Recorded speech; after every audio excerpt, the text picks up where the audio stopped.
মোটো S60 fusion Bangladesh মার্কেটের top demanding একটা smartphone, কারণ এটার ডিজাইন, ডিসপ্লে এমনকি ওভারঅল পারফরমেন্স। আর এটাতে আইপি রেটিং 68 69 এর সাপোর্ট আছে, মিলিটারি গ্রেড সার্টিফিকেশনে আছে। সো ডিউরেবিলিটির দিক থেকেও অনেক বেশি ভালো। প্রথমেই দেখি এটার ডিজাইনটা কেমন। ডিজাইনটা কিন্তু সুন্দর আছে, মোটর যে সিগনেচার ডিজাইন সেটাই এখানেও করছে, যেটার ডিজাইনটা দেখলেই বোঝা যাবে যে এটা একটা মোটরোলার স্মার্টফোন। এখানে বিল কোয়ালিটিও কিন্তু খুবই ভালো করছে। এটার ব্যাকপার্টে কিন্তু ভিগেন লেদার ব্যবহার করছে। এটা যেমন দেখতে ভালো লাগে, হাতে ধরে ফিল পাওয়া যায় ভালো, তেমনি এটাতে কিন্তু ময়লাটা ক্যাশও বেশি করে।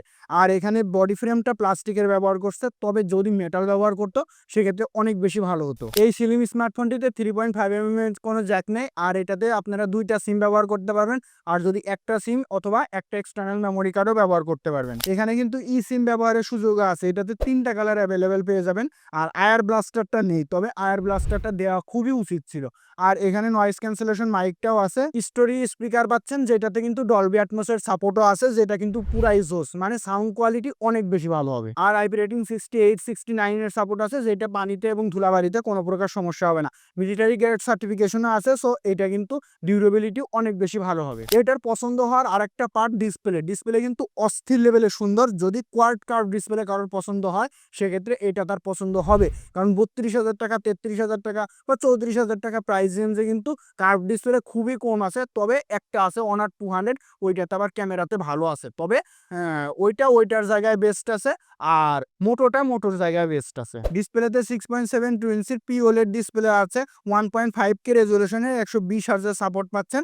এখানে কিন্তু ব্রাইটনেস হিসেবে 4500 নিটস পর্যন্ত পাবেন, তবে এইচবিএম মোডে 1400 পর্যন্ত পাবেন। এটা আউটডোরে কোনো প্রকার সমস্যা হবে না, এমনকি ডিরেক্ট সানলাইটেও কোনো প্রকার সমস্যা হবে না। আর এটাতে প্রোটেকশন হিসেবে আছে কর্নিং গরিলা গ্লাস 7i। আর এখানে টাচ রেসপন্সও কিন্তু good. In display fingerprint sensor আছে, যেটা খুবই অ্যাকুরেট কাজ করে, এমনকি ফাস্ট আছে, কোনো প্রকার স্লো বা ডিলে এরকম ইস্যু নেই। This video sponsor by MSB gadget. ভালো মানের স্মার্ট ওয়াচ, চার্জার, ফ্যান এবং গ্যাজেট প্রোডাক্ট কিনতে ভিজিট করতে পারেন এমএসবি গ্যাজেট পেজে। তারা সারা বাংলাদেশে হোম ডেলিভারি দিয়ে থাকে, যা ফুল ক্যাশ অন ডেলিভারি। আর হ্যাঁ, আমার চ্যানেলের নাম বললে এক্সট্রা অফারও আপনারা পেয়ে যাবেন। ধন্যবাদ। এখানে প্রসেসর হিসেবে ব্যবহার করছে ডায়মন্ডসিটি 7400। যদি আপনারা ইন্ডিয়ানটা কেনেন সেক্ষেত্রে ডায়মন্ডসিটি 7400 পাবেন, আর যদি আপনারা গ্লোবালটা কেনেন সেক্ষেত্রে ডায়মন্ডসিটি 7300 পাবেন। এটা কিন্তু 4 nm আর্কিটেকচারের উপর বিল করে তৈরি, সো এটার হিট হওয়ার সম্ভাবনাটা খুবই কম থাকবে। আর এটার আন্তত স্কোর 6,50,000 থেকে 60,000-এর মতো পাওয়া যাবে।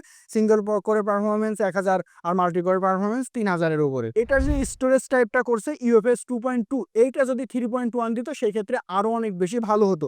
তবে এটার টাচ কোয়ালিটি, রেসপন্স, দেন 6-7টা 8টা 10টা অ্যাপস নিয়ে যদি আপনারা কাজ করেন সেক্ষেত্রে কোনো প্রকার ল্যাগ বা বাগ ইস্যু কিন্তু এটাতে নাই। একদম সিমিলার, মানে নর্মালভাবে আপনারা কাজ করতে পারবেন, বুঝতে পারবেন যে হ্যাঁ, স্মুথনেসের কোনো প্রকার অভাব এটাতে পাবেন না। অ্যান্ড্রয়েড 15 পাবেন এবং হ্যালো ইআই পাচ্ছেন। এটাতে অ্যান্ড্রয়েড আপডেট 3 বছরের পাবেন এবং সফটওয়্যার আপডেট পাবেন 4 বছরের। সো লং টাইম ইউজের ক্ষেত্রেও এটা ঠিকঠাক আছে। পাবজিতে 60 FPS পর্যন্ত সাপোর্ট পাচ্ছেন, তবে এটা যে কনস্ট্যান্ট 60 FPS দেবে তা না, ফ্রেম ড্রপ হবে। এটা কিন্তু গেমিং কেন্দ্রিক কোনো ফোন না, যেই কারণে আপনারা যারা গেম খেলার জন্য নিতে চান তাদের জন্য এটা না। যারা ওভারঅল পারফরমেন্স ভালো চায়, দেখতে ভালো, ডিজাইন সুন্দর, ডিসপ্লে ভালো, তারাই এটা নিতে পারে। টুকটাক গেম প্লে করলেন সেক্ষেত্রে ঠিকঠাক আছে, তবে লং টাইম গেম প্লের জন্য এটা কখনোই রেকমেন্ডেবল হবে না। সো সেই ক্ষেত্রে আপনারা অন্য কোনো স্মার্টফোন দেখতে পারেন। আমাদের 35,000 টাকা বাজেটে একটা ভিডিও আছে, সো সেটা আপনারা দেখে আসতে পারেন। আমি লিঙ্কটা আই বাটনে দিয়ে দিচ্ছি, সেক্ষেত্রে আপনাদের অনেক উপকার হবে। গেনশেন ইম্প্যাক্ট, দেন অ্যাশপর 9 এগুলোও কিন্তু মোটামুটি ভালোই খেলতে পারবেন, তবে গেনশেন ইম্প্যাক্টের ক্ষেত্রে টুকটাক ল্যাগের দেখা একটু বেশি পাবেন। আর অ্যাশপর 9-এ কালার করেছি, খুবই সুন্দর আছে, সো কালার প্রোডাকশন নিয়ে কারোরই কোনো সমস্যা হবে না। ক্যামেরাতে 50 মেগাপিক্সেলের মেন ক্যামেরা ব্যবহার করছে, যেটাতে সনি সেন্সর ব্যবহার করছে, আর 13 মেগাপিক্সেলের আল্ট্রা ওয়াইড ক্যামেরা ব্যবহার করছে। এইটা 13 মেগাপিক্সেলের যে আল্ট্রা ওয়াইড, এইটাই কিন্তু ম্যাক্রো সেন্সর হিসেবেও কাজ করবে, সো এটা ভালোই বলা যাচ্ছে। তবে একটা টেলিফটো লেন্স দেওয়া উচিত ছিল, যদি টেলিফটো লেন্স দিত, কারণ এটার প্রাইসটা কিন্তু 34 থেকে 35,000 টাকা। সো টেলিফটো লেন্সটা থাকলে এটার ক্যামেরাতে আরেকটু আগায় থাকতো, মানে অপটিক্যাল জুম যেটা হতো সেই ক্ষেত্রে একটু ভালো করা যেত। এটার ছবির কোয়ালিটি কিন্তু ভালোই বলা যাচ্ছে, কিছুটা বুস্টেড ছবি এখানেতে পাবেন আপনারা, এবং সেই এরিয়াতে ডিটেলসের একটু অভাব আছে। তাছাড়া টুকটাক সবই ভালো আছে। নাইট মুডে বেশি সফট করে দিচ্ছে এরকম না, একদম অ্যাভারেজ ভালোই রাখার ট্রাই করতেছে। আপনি যদি বাজেট বিবেচনা করেন, ক্যামেরাতে এটা 7 মার্ক পাওয়ার মতো একটা ডিভাইস, কারণ এটার ক্যামেরা কিন্তু অতটা বেশি হাই যদি আপনারা রাখেন তাহলে কিন্তু আপনাদের অন্য একটা ফোনে সুইচ করতে হবে, যেমন Honor 200 অথবা Nothing 3A, এইগুলাতে যদি আপনারা সুইচ করেন সেই ক্ষেত্রে ক্যামেরাতে অনেক বেশি ভালো পাবেন। ওইগুলার চাইতে এটা একটু পিছায় থাকবে। আপনাদের বোঝার সাথে আমি দুইটা ফোনের নাম বলে দিলাম, যে ক্ষেত্রে আপনারা বুঝতে পারবেন যে হ্যাঁ ক্যামেরাতে এইটার পারফরমেন্সটা কতটা পাচ্ছেন আপনারা। সেলফিতে 32 মেগাপিক্সেলের ক্যামেরা ব্যবহার করছে, আর এটার ভিডিও কোয়ালিটি কিন্তু খুবই ভালো, 4K 30 FPS পর্যন্ত পাবেন, 1080p 60 FPS পর্যন্ত পাচ্ছেন, যেটাতে কিন্তু স্টেবল ভিডিও আপনারা এটা থেকে পাবেন। এমনকি এটার ডিটেলসের পরিমাণও ভালোই বলা যায়। ব্যাটারিতে 5500 mAh এর ব্যাটারি ব্যবহার করছে, এটা হলো ইন্ডিয়ান ভার্সনেরটা। আর যদি আপনারা গ্লোবালটা নেন সেক্ষেত্রে 5200 mAh এর ব্যাটারি পাবেন। আর 68 ওয়াটের ফাস্ট চার্জার ব্যবহার করছে। আর এইটাতে আপনারা একদম এসওটি পেয়ে যাবেন 6 থেকে 7 ঘন্টা, মানে টানা ইউজ, হেভি ইউজের ক্ষেত্রে 6 থেকে 7 ঘন্টা আপনারা সাপোর্ট পাবেন। আর যদি নর্মাল ইউজার হন, ডে টু ডে লাইফে মানে যে কাজগুলো আমাদের রেগুলার লাইফে করা লাগে সেগুলো যদি করেন সেক্ষেত্রে 1 ডে প্লাস পাবেন, তবে 1.5 দিন পাবেন না। 1 ডে মানে একদিন অনায়াসে চলে যাবে, কোনো প্রকার সমস্যা হবে না। এখন যদি প্রাইসের কথা বলি সেক্ষেত্রে এটার প্রাইসটা পড়বে 34,000 থেকে 35,000 টাকা। তবে এইটার প্রাইসটা বর্তমান মার্কেট বিবেচনায় কখনোই স্ট্যান্ডার্ড না।